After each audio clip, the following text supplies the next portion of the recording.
حضور پاک صلی اللہ علیہ وآلہ وسلم ایک دفعہ مسجد میں داخل ہوئے۔ آپ کے دائیں جانب حضرت ابو بکر اور آپ کے بائیں جانب حضرت عمر رضی اللہ تعالیٰ عنہ تھے۔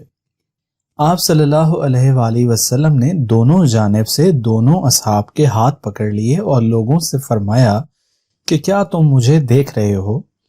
لوگوں نے کہا جی حضور۔ حضور پاک صلی اللہ علیہ وآلہ وسلم نے فرمایا کہ قیامت کے دن میں ایسے اٹھوں گا۔ محرم الحرام وہ مہینہ ہے کہ جس کے پہلے ہی عشرے میں مسلمانوں نے حضرت عمر اور حضرت حسین رضی اللہ تعالیٰ عنہ کی شہادت برداشت کی۔ یہ واقعہ 26 ذی الحج 23 ہجری کا ہے۔ حضرت عمر رضی اللہ تعالیٰ عنہ نماز کی امامت کے لیے گھر سے نکلے۔ سورج طلوع ہونے میں ابھی کچھ وقت باقی تھا۔ نماز شروع ہوئی تو ابو لولو فیروز نامی ایک مجوسی نے آپ رضی اللہ تعالیٰ عنہ پر خنجر سے 7 وار کر دیے، جس کے نتیجے میں 3 دن کی شدید تکلیف کاٹنے کے بعد یکم محرم الحرام کو آپ رضی اللہ تعالیٰ عنہ کی شہادت ہو گئی۔ مارنے والے نے خودکشی کر لی، لیکن حضرت عمر کے قتل کی تحقیقات آج تک زیر التوا پڑی ہیں۔ زخمی حالت میں حضرت عمر کو جب دودھ پلایا گیا تو زخموں کی شدت کی وجہ سے وہ دودھ آپ رضی اللہ تعالیٰ عنہ کی آنتوں سے بہہ گیا اور ان کو احساس ہو گیا کہ موت کا پیغام آ گیا ہے۔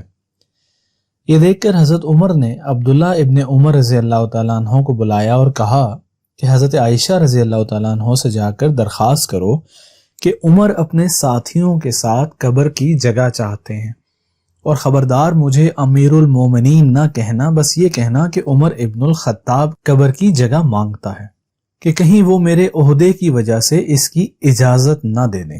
حضرت عائشہ نے اقرار کیا تو حضرت عمر نے حضرت عبداللہ ابن عمر کو دوبارہ کہا کہ جب میں مر جاؤں تو میرا جنازہ اٹھا کر ان کی چوکھٹ پر رکھ دینا اور ایک دفعہ پھر سے اجازت طلب کرنا، اور اگر اجازت نہ ملے تو مجھے مسلمانوں کے ساتھ کسی بھی قبرستان میں دفنا دینا۔ انتقال والے دن حضرت علی اور حضرت حسن رضی اللہ تعالیٰ عنہ آپ سے ملنے آئے اور حضرت عمر کو گھبرایا ہوا پایا۔ علی نے سوال کیا کہ عمر موت سے ڈر گئے ہو کیا؟ فرمایا نہیں، موت سے نہیں ڈرا، موت کے بعد جو ہوگا اس سے ڈر گیا ہوں۔ دوستو، یہ بات کہنے والا کون ہے؟ یہ کہنے والا وہ ہے جس کے لیے حضرت محمد مصطفیٰ صلی اللہ علیہ وآلہ وسلم نے فرمایا کہ میرے بعد کوئی نبی ہوتا تو وہ عمر ہوتا۔ اللہ اکبر۔ حضرت علی نے یہ سن کر فرمایا کہ مت گھبراؤ، میں علی گواہی دیتا ہوں کہ آپ جنت میں بڑی عمر کے لوگوں کے سردار ہیں۔ حضرت عمر نے کہا کہ کیا یہ گواہی قیامت کے دن بھی دو گے؟ حضرت علی نے فرمایا صرف میں نہیں، میرا بیٹا حسن بھی گواہی دے گا۔ جب حضرت عمر کو قبر میں اتارے جانے کا وقت آیا تو عبداللہ ابن عباس فرماتے ہیں کہ میرے کندھے پر کسی نے ہاتھ رکھا، میں نے پیچھے مڑ کر دیکھا تو حضرت علی رو رہے تھے اور فرما رہے تھے کہ اے عمر، مجھے معلوم تھا کہ یہاں تیرے سوا اور کوئی نہیں آ سکتا۔ میں نے ہزاروں دفعہ اپنے نبی کی مبارک زبان سے تجھے اور ابو بکر کا ذکر ایک ساتھ سنا ہے، جیسے میں عمر اور ابو بکر آئے، میں عمر اور ابو بکر گئے، میں عمر اور ابو بکر نے یہ کام کیا۔ مجھے معلوم تھا کہ ابو بکر اور میرے نبی کے ساتھ تیرے علاوہ یہاں اور کوئی تیسرا نہیں آ سکتا۔ حضرت عمر کے ایمان کی کیا بات کی جائے کہ وہ جس گلی سے گزرتے تھے شیطان اس گلی سے بھاگ جاتا تھا اور آج تک بھاگتا ہے۔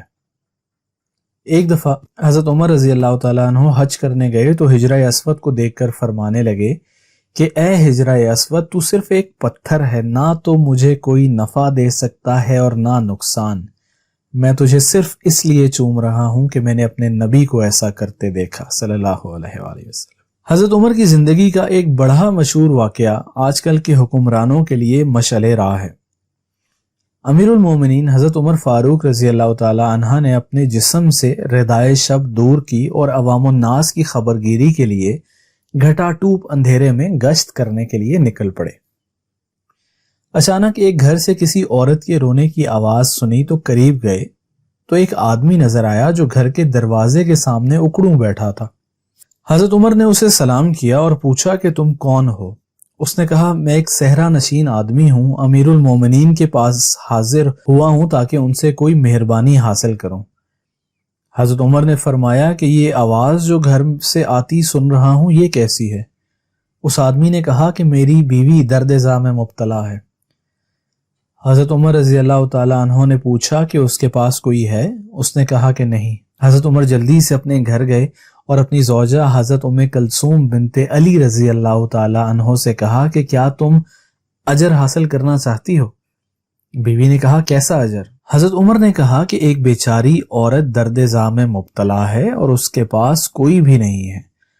حضرت ام کلثوم رضی اللہ تعالیٰ عنہ نے کہا کہ جی ہاں اگر آپ چاہیں۔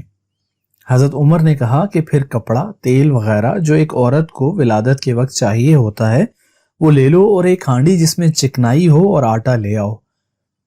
چنانچہ وہ یہ چیزیں لے آئیں۔ حضرت عمر نے ان تمام چیزوں کو اپنی کمر پر لادا اور اپنی بیوی سے کہا کہ تم چلو۔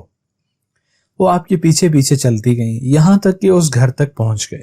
حضرت عمر نے اپنی بیوی سے کہا کہ تم اس عورت کے پاس اندر چلی جاؤ، اور حضرت عمر خود اس آدمی کے پاس بیٹھ گئے اور ہانڈی کے نیچے آگ جلائی اور خود پھونکنے لگے۔ دھواں آپ رضی اللہ تعالیٰ عنہ کی داڑھی تک پہنچ رہا تھا، یہاں تک کہ ہانڈی پک کر تیار ہو گئی اور عورت نے بچہ بھی جنم دے دیا۔ بچے کے رونے کی آواز آئی۔ ام کلثوم نے کہا امیر المومنین اپنے دوست کو بچے کی خوشخبری دیجیے۔ جب اس دیہاتی نے امیر المومنین کا لفظ سنا تو وہ ہکا بکا رہ گیا اور حضرت عمر رضی اللہ عنہ کی ہیبت کے مارے پیچھے ہٹنے لگا۔ حضرت عمر نے اس سے کہا کہ کچھ خیال نہ کرو، اپنی جگہ پر ہی رہو۔ پھر آپ رضی اللہ تعالیٰ عنہ نے ہانڈی اٹھائی، دروازے پر رکھ کر اپنی بیوی سے کہا اس عورت کو پیٹ بھر کر کھانا کھلاؤ۔